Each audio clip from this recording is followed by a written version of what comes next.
بسم اللہ الحمد للہ الصلاۃ والسلام علیکہ یا سیدی یا رسول اللہ۔ السلام علیکم ورحمۃ اللہ وبرکاتہ۔ آئیے تجوید القرآن میں 4B کا ٹاپک ہے۔ آج ہمارا سبق نمبر 4B میں بسم اللہ الرحمن الرحیم، جیسا کہ ہم پیچھے اعوذ باللہ من الشیطان الرجیم پڑھ چکے ہیں تجوید کے ساتھ، مخارج اس کے اور قاعدے قوانین کے ساتھ، اسی طرح ہم اپنے بسم اللہ کا آغاز کریں گے۔ اس کے ہم مخارج کے بارے میں سیکھیں گے اور قواعد و صفات کے بارے میں پڑھیں۔ بسم اللہ الرحمن الرحیم، یہاں پہ ہم نے جو ہے نا وہ تین مرتبہ جو ہے نا وہ پڑھنا ہے، دہرانا ہے، ان کی پریکٹس کرنی ہے۔ اور یہ جو انڈر لائن کیا ہوا آپ کو نظر آ رہا ہے، یہ اس لیے انڈر لائن کیا ہے، یہ بتانے کے لیے کہ لام کو اگر انڈر لائن کیا ہے تو اس کے سامنے لکھا ہوا ہے کہ لام باریک پڑھا جائے گا، را موٹا پڑھا جائے گا، اور میم جو ہے ناک سے آواز بالکل بھی نہ آئے، ٹھیک ہے۔ تو ابھی ہم اس کو پڑھتے ہیں، اور جو ہے نا وہ تین مرتبہ میرے پیچھے دہرائیے گا۔ یہ دوبارہ رپیٹ کر دوں کہ میم یعنی کہ ناک سے آواز بالکل بھی نہ آئے، اور رحیم میں را کو موٹا پڑھنا ہے۔ اب ہم سٹارٹ کرتے ہیں۔ یہ آپ نے میرے پیچھے 3 مرتبہ دہرانا ہے۔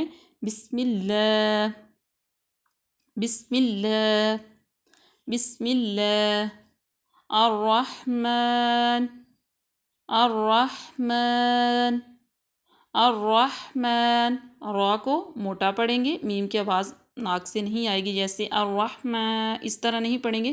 اس کے بعد ہے الرحیم، الرحیم، الرحیم، را کو موٹا۔ اس کے بعد ہم پوری جو تجوید کے ساتھ بسم اللہ کو پڑھیں گے 3 مرتبہ۔ بسم اللہ الرحمن الرحیم، بسم اللہ الرحمن الرحیم، بسم اللہ الرحمن الرحیم۔ اللہ کے نام سے شروع جو بڑا مہربان نہایت رحم کرنے والا ہے، ماشاء اللہ۔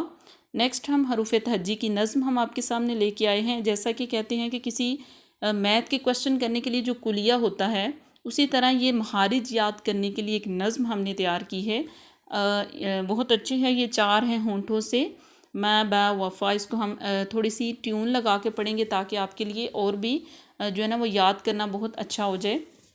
4 ہیں ہونٹوں سے ما با وفا، زبان کے آگے سے نکلے ان 12 حرفوں کی صدا، ف ذ و ت د ط ز س ص ل ن ر، بیچ زبان سے ج ش ی، اور کناروں سے ض ک ق، حلق سے نکلے ا ہ ع ح غ خ۔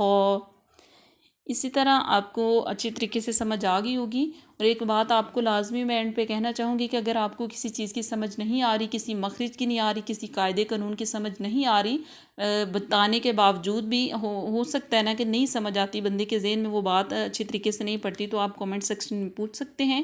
اسی بات پہ ہم آپ سے اجازت چاہیں گے۔ آج کے لیے اتنا ہی کافی۔ امید ہے کہ آپ کو ویڈیو اچھی لگی ہوگی، اس میں کافی انفارمیشن ملی ہوگی۔ تو دعا کریں، دعاؤں میں یاد رکھیے گا۔ فی امان اللہ، خدا حافظ۔